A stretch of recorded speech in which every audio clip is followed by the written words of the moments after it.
যেটা বলছিলাম, বাঘের ঘরে ঘোগের বাসা। কি কি মনে হচ্ছে? বাঘের ঘরে ঘোগের বাসা। ঘোগ মানে জানেন তো, মনে পড়ছে? ঘোগ মানে হচ্ছে বাঘ আর কুকুরের মধ্যে একটা প্রজাতি। এই বাঘের ঘরে ঘোগের বাসা, কি মনে হচ্ছে শীতের দুপুরে আমি আপনাকে চিড়িয়াখানায় নিয়ে যাব? খানিকটা হলেও ঠিক ধরেছেন। চিড়িয়াখানা, ভবানী ভবন, প্রেসিডেন্সি সংশোধনাগার, ধনধান্য অডিটোরিয়াম, বাঘের ঘর, এক একটা বাঘের ঘর। তার মধ্যেই কি চলছে জানেন? এই স্লিপটা দেখুন তো, কিছু আছে এই স্লিপে? কিচ্ছু নেই, তাই কোনো দামও নেই।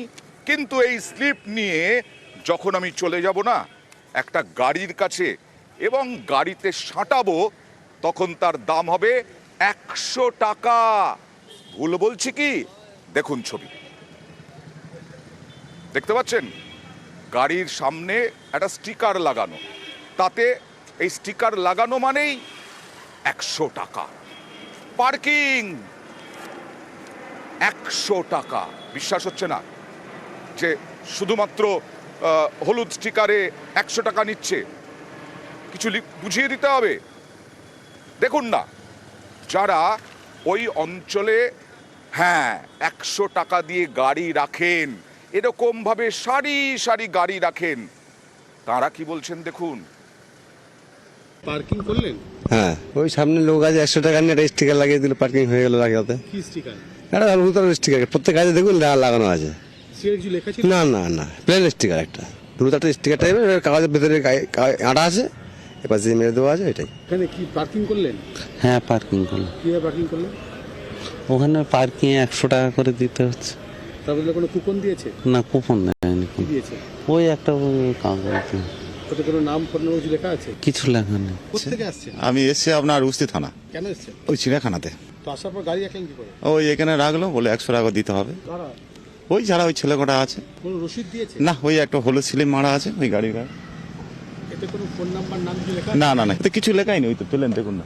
কি মনে হয় পার্কিংটা কিসের? হয়তো থানার সঙ্গে কন্ট্যাক্ট করা হতো, এরকম সিস্টেম কিছু একটা আছে নিশ্চয়ই, নাহলে এখানে রাখতে দেবে কেন? এটাই মজা। থানার সঙ্গে নিশ্চয়ই কন্ট্রাক্ট আছে, থানার সঙ্গে নিশ্চয়ই যোগাযোগ আছে। কোথাকার?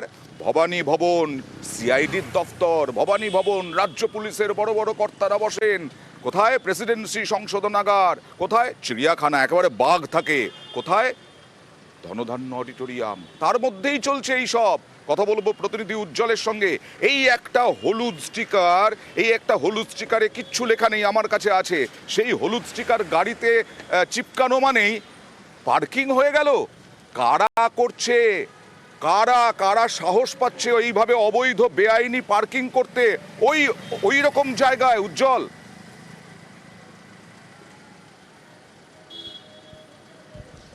দেখো, প্রথমে তোমায় দেখাই যে এই সেই হলুদ স্টিকার, যার গায়ে আমার কাছেও আছে একটি হলুদ স্টিকার সাটিয়ে দেওয়া হচ্ছে প্রত্যেকটি গাড়ির গায়ে। এই যে হলুদ স্টিকারটি, সেইটার দাম 100 টাকা। দেখে মামুলি একটা কাগজ মনে হবে, কাগজের একদম। টুকরো। সেই কাগজের টুকরোটি লাগিয়ে দিলেই 100 টাকা সারা দিনের জন্য। এবং এর ফলে ক্ষতিগ্রস্ত কি হচ্ছে, পাশেই সরকারি পার্কিংয়ের ব্যবস্থা করা হয়েছে, যেখানে নির্দিষ্টভাবে একটি টাকা নেওয়া হয় গাড়ি রাখার জন্য। কতক্ষণ সময় রাখা হচ্ছে তার রসিদ থাকে, কতক্ষণ গাড়ির নম্বর, এবং প্রত্যেকটা বিষয় খুবই গুরুত্বপূর্ণ। তার কারণ খুব একটা গুরুত্বপূর্ণ জায়গা ওটা। সেখানে সরকারি একটি পার্কিং রয়েছে, সেখানে প্রত্যেকটি গাড়ি নিরাপত্তার জন্য খুব গুরুত্বপূর্ণ। সেখানে কোথা থেকে গাড়ি আসছে, কোথায় যাবে, গাড়ির নাম্বার কত, এবং সেই টাকাটা সরকারের কোষাগারে যায়। সেইখানে না গিয়ে সেই গাড়িটা চলে আসছে এই জায়গাটাতে, এবং সারা দিনের জন্য পার্কিং হচ্ছে, যেখানে কোনো নথি রাখা হচ্ছে না। যেখানে কোনো নথি রাখা হচ্ছে না, মানে বেআইনি একেবারে বুঝিয়ে দেওয়া হচ্ছে। একটা ছবি দেখাবো। আমরা যখন জানতে গেলাম যে এজেন্ট যার মারফত মাল তোলা হচ্ছে, তোলাবাজি হচ্ছে যার মারফত, সেই এজেন্ট কি করছেন দেখুন। পার্কিং এ যে নিচ্ছিস টাকাগুলো, পুলিশ কত নিচ্ছে?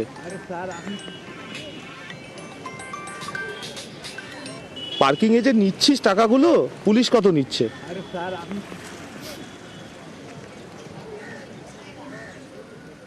পার্কিং যে নিচ্ছে, ও টাকাগুলো কোথায় যাচ্ছে, কে বলেছে, কার নির্দেশে হচ্ছে? উজ্জ্বল, সত্যি তো কার নির্দেশে হচ্ছে?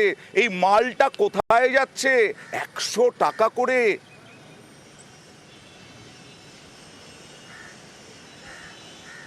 দেখো, একটা বড় চক্র অবশ্যই এটা পিছনে রয়েছে। তার কারণ ওরকম জায়গা যদি এরকম বেআইনি কাজ করতে হয় তাহলে একটা বড় চক্র ছাড়া এই কাজ করা যায় না। সেরকমভাবেই কিন্তু আমরা দেখতে পাচ্ছি যে পুলিশের গাড়িও কিন্তু ওখানে পার্কিং হয়, ওখানে পুলিশ সবসময় মজুদ থাকে এবং আমরা দেখতে পাচ্ছি যে পুলিশ গার্ডও রয়েছে ওখানে। কিন্তু তাদের সামনেই এরকম প্রচুর সরকারি গাড়ি থাকে, সেই সরকারি গাড়ি ওখানে মজুদ থাকে। ফলত এই যে এরকম একটি জায়গায় এরকম একটা ঘটনা ঘটছে, তার পিছনে একটা বড় চক্র রয়েছে এবং যে চক্রটা কিন্তু অদৃশ্যভাবেই কিন্তু এই পুরো যে নেটওয়ার্ক সেই নেটওয়ার্ক চালিয়ে যাচ্ছে। প্রচুর টাকা এইরকম ভাবে নেটওয়ার্ক চলছে, একেবারে ওই রকম বাঘের বাসার মধ্যে বেআইনি পার্কিং হচ্ছে, 100 টাকা করে তোলাবাজি হচ্ছে। আর 100 টাকা করে তুলছে কে? কার ঘরে যাচ্ছে ওই 100 টাকা? কার পকেটে যাচ্ছে ওই 100 টাকা? এটাই তো প্রশ্ন, এটাই তো বারবার বলছি। ওই 100 টাকা করে খোদ কলকাতার বুকে এরকম ভাবে তোলা হচ্ছে, কার পকেটে যাচ্ছে? কাউন্সিলর কি বলছেন দেখুন। সরকারি যেসব পার্কিং হয় সেখানে একটা ট্রেলার মেশিন থাকে এবং সেই মেশিন থেকে একটা রিসিট দেওয়া হয়, এটা নিশ্চয়ই বেআইনি। তার জন্যই এরকম ভাবে একটা হলুদ চিরকুট তো কখনো একটা কাগজ কখনো স্লিপ হতে পারে না। যে বা যারা এই পার্কিংটা চালাচ্ছে, এই ব্যবসাটা করছে আড়ালে থেকে, তাদেরকে আমাদের খুঁজে বের করে একটা শাস্তিমূলক যাতে একটা তারা পায় কিছু, সেটা আমাদের নিশ্চয়ই দেখা উচিত। ও তাই তো, এ তো নতুন কথা শুনলাম না দিদি, নতুন কথা শুনিনি। এটাই নিয়ম, এটা তো জানি, কিন্তু হচ্ছে না কেন? প্রশ্ন তো এটাই, হচ্ছে না কেন? উজ্জ্বল একই কথা বলছেন, এটা সবাই জানে, লিখিত পড়িত সব জায়গায় আছে, আইনে আছে, সংবিধানে আছে। কিন্তু কাউন্সিলর কি ভূমিকা নিচ্ছেন? নেতারা কি ভূমিকা নিচ্ছে? পুলিশ কি ভূমিকা নিচ্ছে?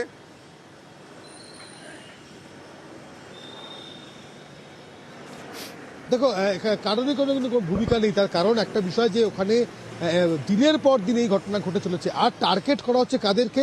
যারা চিড়িয়াখানায় আসে, একদম জেলা থেকে দূরবর্তী জায়গা থেকে যারা আসে, তারা প্রতিবাদ করার জায়গাটুকু তাদের থাকে না, তাদেরকে ওখানে রাখা হচ্ছে এবং তাদের কাছে টাকা আদায় করা হচ্ছে। দীর্ঘ সময় ধরে এটা চলছে। এখন যেহেতু সিজন, সেক্ষেত্রে কিন্তু অনেক বেশি টাকা ওখান থেকে উঠছে। ফলত এই একটা যে চক্র, সেই চক্রে প্রচুর টাকা প্রত্যেক দিন রোজগার হচ্ছে, কিন্তু কোনো হিসেব নেই কত টাকা উঠছে, কোন জায়গায় আসছে। হিসেব তো আছেই, হিসেব তো আছেই। যিনি এই যে বললে না যে একেবারে মেঘের আড়ালে যিনি আছেন, ইন্দ্র হয়ে যিনি আছেন, তার কাছে তো হিসেব আছে। দেখি মেয়র পরিষদ দেবাশিস কুমার, বিধায়ক দেবাশিস কুমার, তিনি কি বলছেন। অ্যাকচুয়ালি ওই জায়গাটা কর্পোরেশনের মধ্যে পড়ে না, ওটা পিডব্লিউডি জায়গা। এরকম ঘটনা যদি ঘটে থাকে অভিযোগ করে নিশ্চয়ই আমরা দেখবো, কিন্তু কলকাতা কর্পোরেশন থেকে ওখানে কোনো পার্কিংয়ের লাইসেন্স কাউকে দেওয়া হয়নি। আমরা কিন্তু তুলে ধরব মাথাকে। লক্ষ্য রাখুন, চোখ রাখুন নিউজ 18 বাংলায়। মাথাকে এই বেআইনি পার্কিংয়ের কয়েক লক্ষ টাকা কার পকেটে যাচ্ছে তুলে ধরব।